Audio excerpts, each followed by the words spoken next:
Did you know that there is a huge difference between a CV and a resume? So that is the topic that we're going to be tackling today. Many candidates tend to confuse the two because at times an advert will indicate send a CV, but what they actually mean is a resume. Other times they'll say send a resume, but what they actually mean is a CV. So what are these key differences? First one, it's in terms of the length. So with a CV, it's usually approximately 3 pages. If it extends so much, maybe to around 4 or even 5 pages. So when it goes to around 4 or even 5 pages, this is someone with a lot of years of experience. So of course the information that will be provided there has to also be detailed. So for the CV, it's usually 3. If it extends so much, 4 to around even 5 pages. But then a resume, it's usually either a 1-pager or a 2-pager. But here's the thing, you will easily know if they're asking for a resume in an advert, because they'll always indicate send a 1-page resume, send a 2-page resume. But then again, other times they will use the term CV, but they will indicate the number of pages. So when they say send a 1-page CV, what should click in your mind is a resume, because a resume is a summarized version of a CV.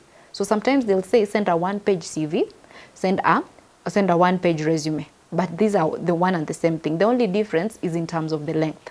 Yeah, the CV is the lengthy one, then the resume is the summarized one. But the advert will always be giving clear guidelines, because they'll always indicate.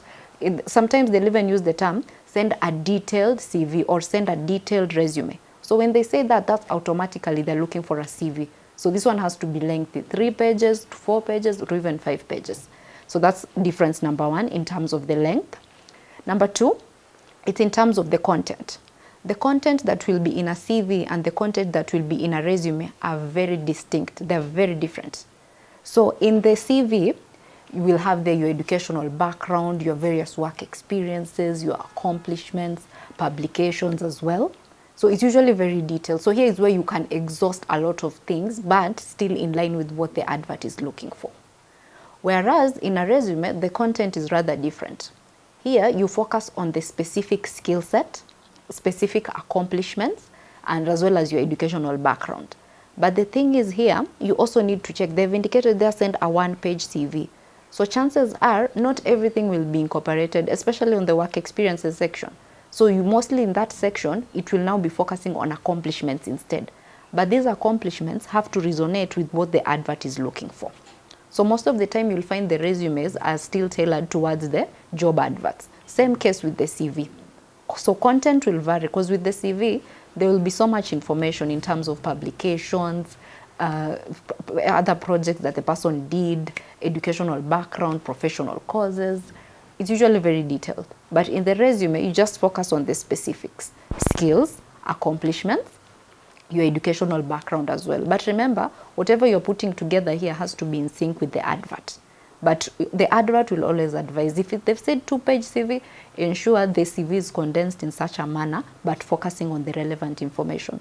Don't oversell information whereby you include things that go up to 10 pages, yet they indicated they send a 1-page or a 2-page resume. The third point, when to use each. So when to use a CV and a resume, most of the time they're used interchangeably. So let's say you're applying for a job abroad.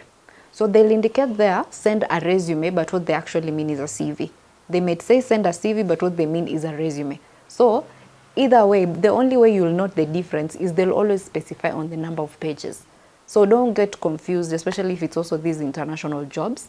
For the CV, it's usually used also for academia, for research purposes as well. If you've also done project management, because they'll expect to see your projects in detail also in the CV. If you've done graphics design, they would want to see a link of your portfolio. So it will be very detailed.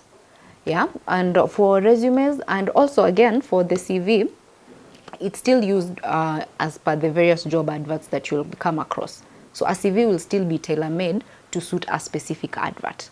For a resume, also the same, but key focus is what exactly they're looking into in that advert. So even if it's 1 page, ensure the 1 page, the information that's being provided there is in sync with what they're looking for. But focus on skills, achievements, the educational background. Those are the key pointers to look into, especially when they indicate a 1-page resume. So to conclude, one thing that will always stand out between a CV and a resume is that the advert will always specify. So if you fail to look into the guidelines of what the advert is looking into, chances are you might even send a CV, yet they're talking about a resume. Or you might send a resume, yet they were even looking for a CV. So you need to take note of the number of pages that is required for each one of them, for both the CV and the resume. You also need to look into the contents, because the advert is always very specific. So you need to ensure whatever is in that advert, 90% is in that resume, 90% is in that CV.